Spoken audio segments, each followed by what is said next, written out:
Shemu'ėl Bête, 2 Samuel, chapter 3. And the fighting between the house of Shaul and the house of David was long drawn out, but David was going on and was strong, and the house of Shaul was going on and was weak.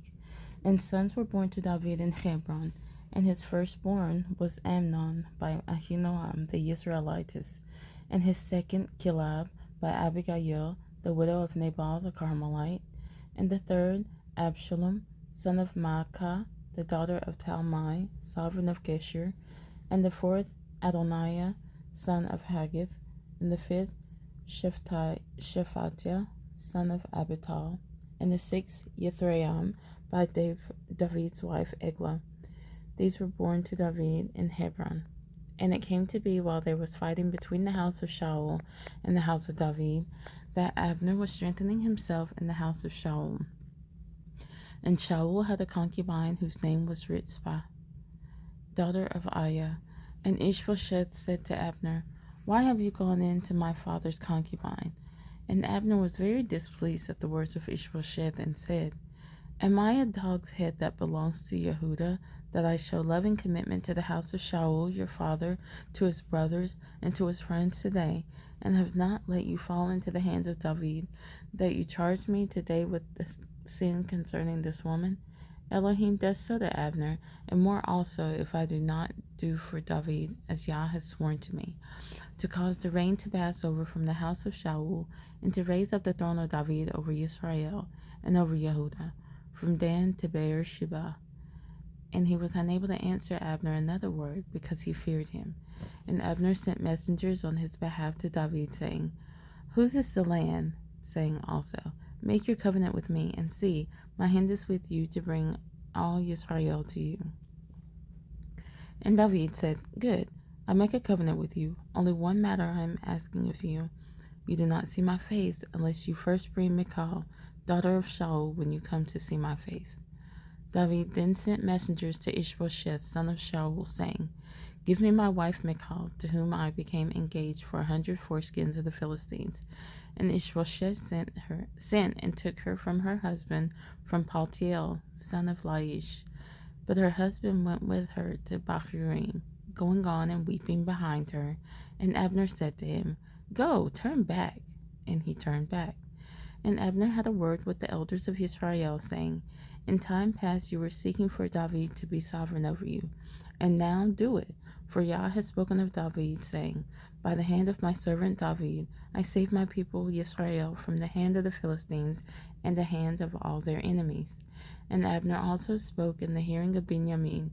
And Abner also went to speak in the hearing of David in Hebron all that seemed good to Israel and all the house of Benjamin.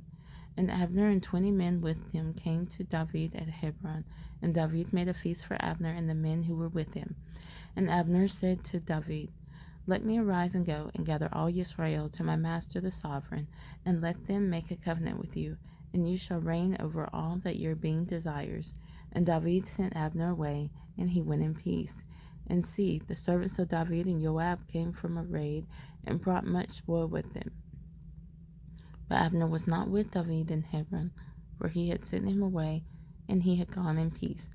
And Joab and all the army that was with him came, and they reported to Joab, saying, "Abner son of Ner came to the sovereign, and he sent him away, and he is gone in peace."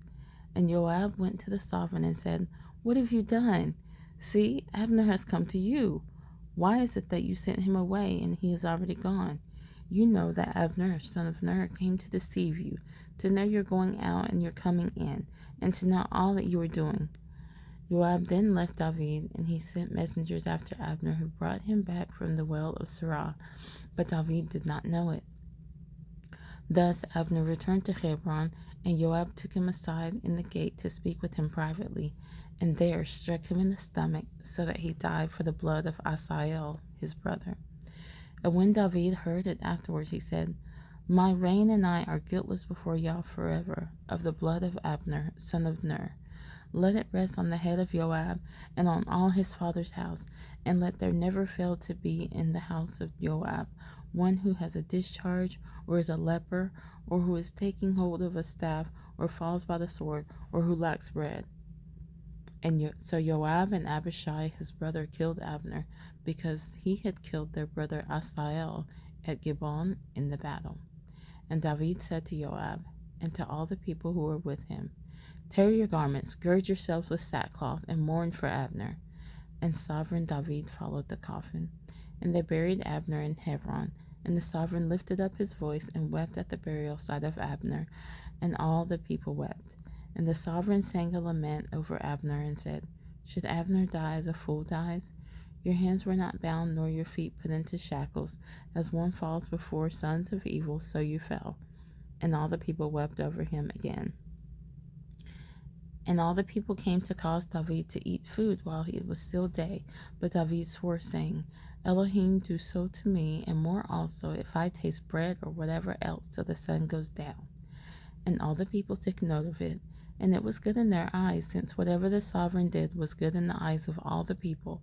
And all the people in all Israel knew that day that it had not been the sovereign's intent to kill Abner, son of Ner. The sovereign also said to his servants, "Do you not know that a prince and a great one has fallen in Israel today?